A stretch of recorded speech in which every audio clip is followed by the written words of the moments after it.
Lord, greetings, this is Gilles Mancier. I wanted to come briefly today to say hello and to share some thoughts, to do a little oracle with the Archangel Tarot. First, I want to say that we're getting ready for this full moon in Virgo. It's going to be a very powerful moon. Mostly, if you have any planet or aspect in between 11 to 13 degrees of Virgo or Pisces.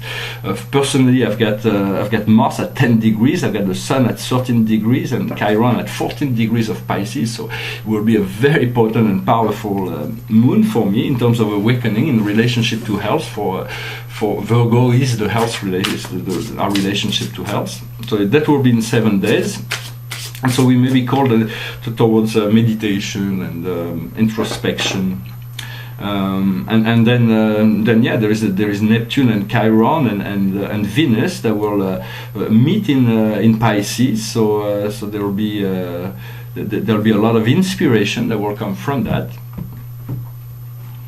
So I'm going to pull a few cards for the day, see what oracles we may get. We got major cards, that is quite wonderful. It is the situation is the Archangel Metatron, who brings it into who brings us the chariot. It brings the vehicle for those. Life is a journey, and we'll discover vehicle into that can transport our consciousness to all kinds of new realms. For the chariot is it says self-determination and control and self-control, evolution of career, public recognition of a success. So it means it's all good. It's all about going forward. It's all about moving forward, knowing the universe is there to support you. What is in the invisible world is the five of Ariel. It will come into the picture, the understanding of that you are not obligated to overcome all challenges by yourself. The universe is here to assist you. There is help that's right there. Negative thoughts will not allow things to move forward. So no matter, be aware of your negative thoughts, but do not give them power. Understand what is present when the situation will happen. Know that you want to keep focused on in the positive direction. What is visible is the fourth of Michael. It says the solution can come from meditation. You should sleep more or take a break, vacation. Eliminate the stress within yourself. So this is really right now what it is about. It is about finding this peace, this joy. We're here to anchor this new light, this new peace, this new joy, this new love into our heart, into our consciousness, and then we send all this energy right now into the center of Mother Earth. We establish this peace, this love, this light we share it with the collective consciousness, with our collective will. We are using this energy, and then it returns into our heart. And then with the answer of our Mother, the more we feel connected to the center of our planet, the easier our life will flow. And then we can send this light back to the Creator through the crown chakra. What we're working on right now is to see it's the 6th of Michael. He's flying on his boat over the ocean. It says the light is at the end of the tunnel. Breathe and start new project. To move into a foreign country or traveling. So it is all good. It is about adventure, the ability to discover new potential for great change and positive change. And the outcome to this research that we are doing right now is the 7 of Ariel. And the 7 of Ariel is it says you have made good investment. Be patient. We always harvest what we sow. Enjoy each experience and use each experience to start new projects. So there is a lot of newness into the picture, but no, the chariot is already there. There is already this recognition, this ability to be also supported by life more and more, to understand that we have to create a total support within life, and so we have to feel that we are supported by life as much as possible. I wanted to speak today to do a little series, maybe start another series, to be or not to be. And today this series would be to be or not to be Epicurian, because a lot of people say they are Epicureans, but in many senses there is a great deal of wisdom that came from Epicure. For Epicure came at the end after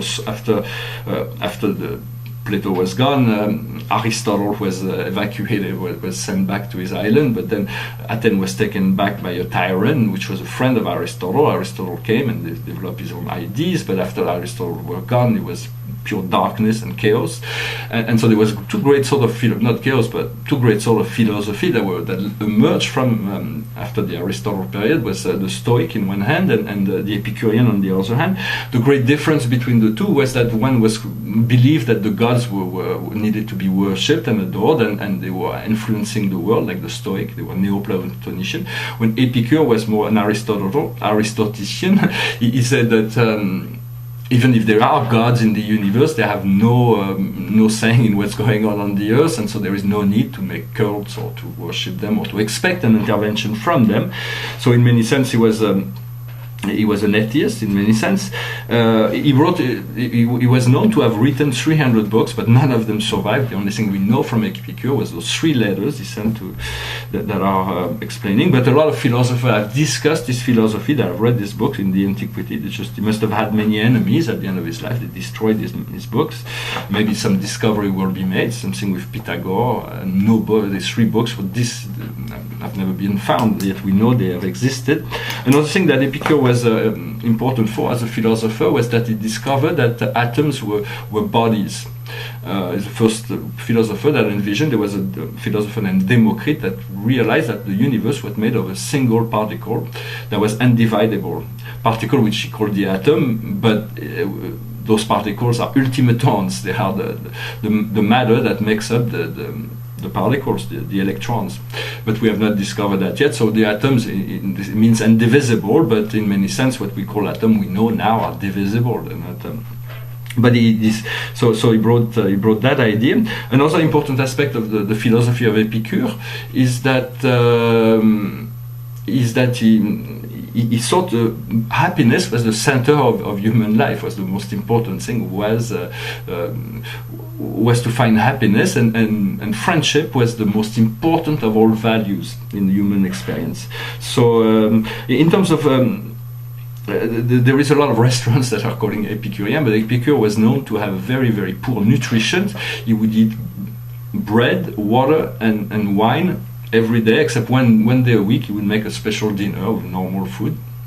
And so he was always sick, and so he was always laying down, and because he didn't have the strength because he didn't eat. So in many sense, people thought he was very lazy. And another thing that's also important that came from Epicure's philosophy is that in order to be happy, we need to live hidden from the world, which I don't quite agree with that, but in many sense, it has value in relationship to many of the, in the 18th century, the rebirth of philosophy in the age of the Lumière. And so Epicure was also, he realized that alcohol, we have to be moderated. In many sense, Epicurean means to be moderated. He's the first one who said he loves wine, but if he drinks too much wine during the evening, the punishment that his body will inflict on him the next day will be worse than the pleasure he got from his friend to overdrink. So because many of these words are not really understood, so that to be Cartesian or to be Platonician or Platonic, which means denuded from romantic or sexual energy, but in many sense to be Platonic means to be stable on the emotional level, to be or Machiavellic. For the Machiavellic means deceptive, but Machiavel wasn't really deceptive.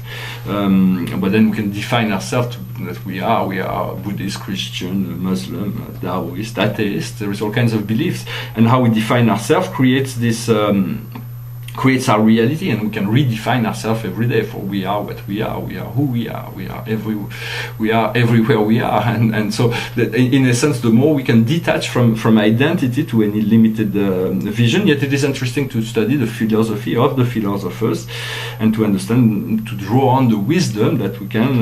I'm not an expert, but I do enjoy it. I wanted to say that ascension is always attainable. Achieving freedom is always attainable to all being. God did not create anything. God knew when we came from this eternal sphere that when we go into the cosmos, he sent a part of himself, which is our higher self, with us, and he would not have done that if he didn't know that we are not originally programmed to return, to come back.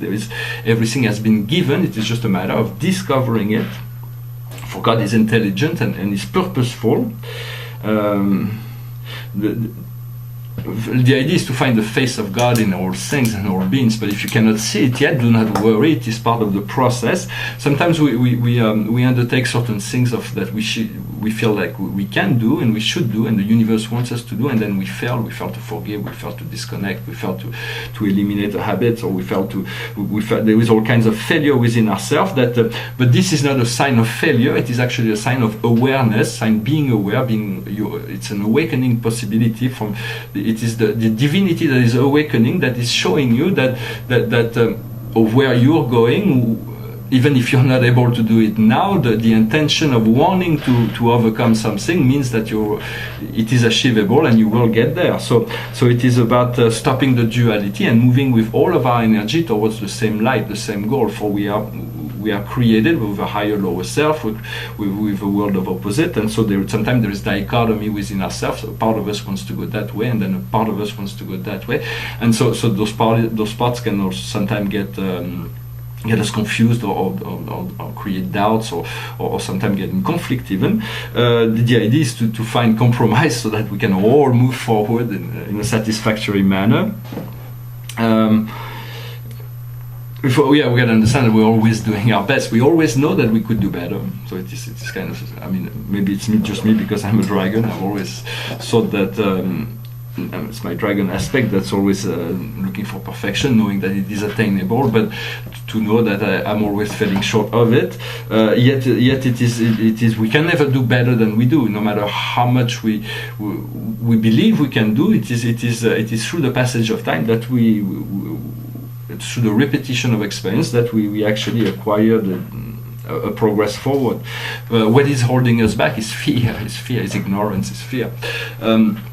Conscious fear can be faced and transmuted, but unconscious fear creates blockages, and we have to wait till it comes into the clear focus into what it is that is making us afraid, at which points we can transcend it. But until it is there is a lot of hidden fear, they don't come all up at once.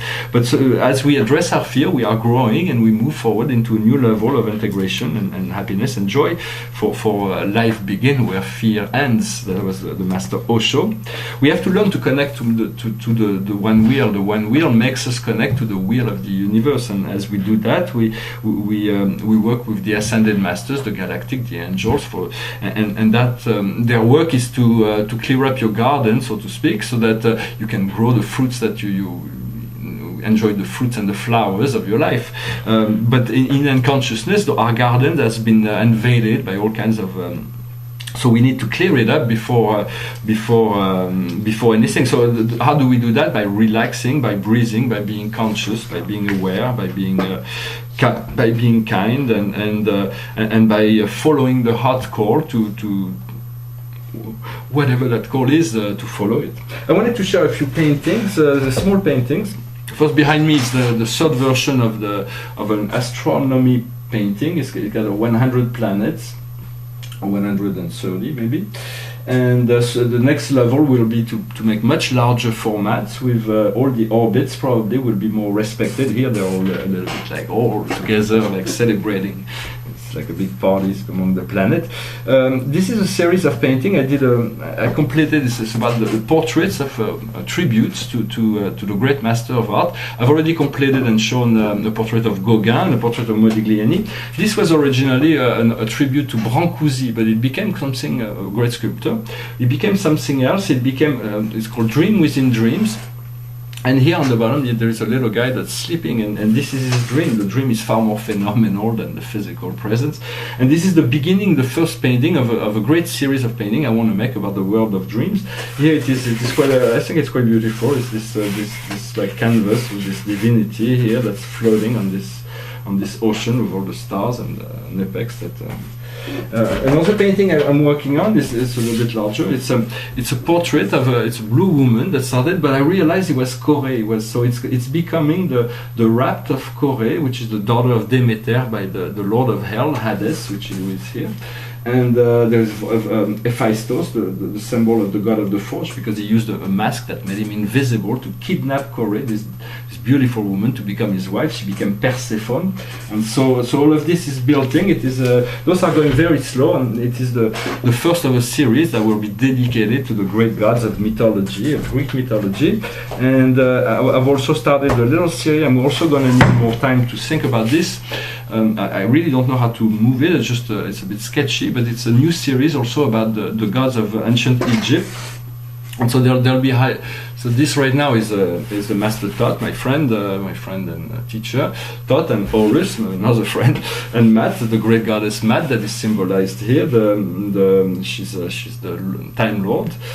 Our symbol is the white feather. When you see a little white feather on the streets, you can skip out of time and connect with Maat. She's a beautiful goddess, and so this will be filled up. I'm not really sure. For now, it is in the blue, and I tried to do something yesterday on it, and I didn't like it. I erased it. And then to continue this series of master process, those are going very, very slow, but at the end they will be nice.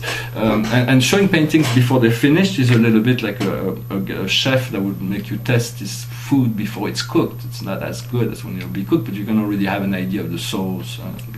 So it gives an idea. That's why I thought I'd share today a few paintings. This is a portrait of Vincent van Gogh. It's gonna be there's one of his paintings that he has here. It's a bit crushed, but I'm not really sure. It's going to be finished eventually. This is another portrait of another master called Leonardo da Vinci. And on the back of those paintings, I've got the personal astrology of each of those masters, so I understand them better. Here, Da Vinci's portrait as an aviator, because his dream was to fly, to create a flying machine. That was his greatest dream. And so here, his portrait as a young man who's like ready to go on a flight. I'm not really sure. I'm not really sure what to do on it. I'm not sure it's finished. But then again, I got to go very slow because there's already so much that is already there. Another artist that is. I'm going to have to do a whole series of paintings about him because he's the most important probably of all painter. Is Picasso, Pablo Picasso. Whether we like Picasso or not, he has explored more, he has done more than any other artist before him. And here it is a painting that's not finished, but it will be there's already some nice detail, like this woman that's looking behind the curtains here. In essence, it's going to be Picasso's everywhere. Little Picasso is going to appear here. It's called Yo Picasso.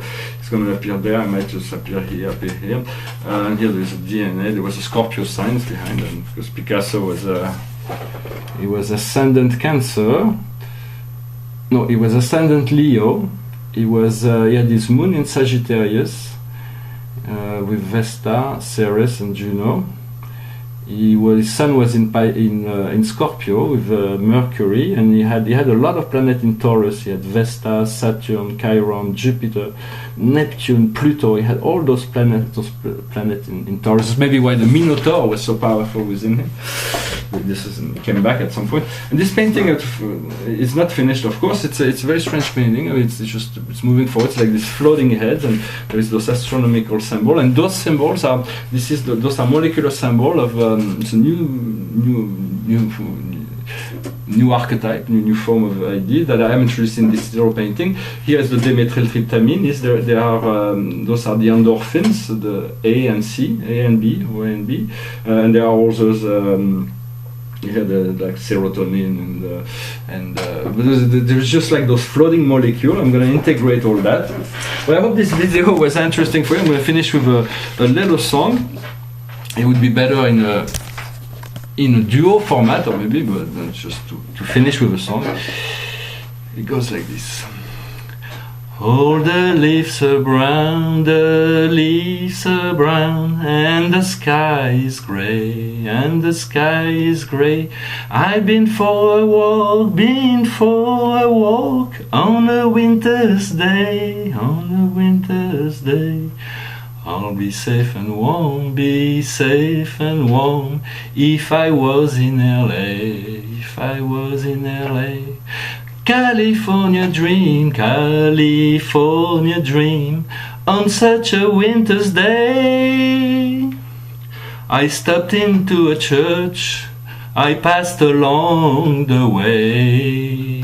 Oh, I got down on my knees, got down on my knees, and I pretend to pray, I pretend to pray. You know the preacher likes the cold, preacher likes the cold. He knows I'm gonna stay, knows I'm gonna stay.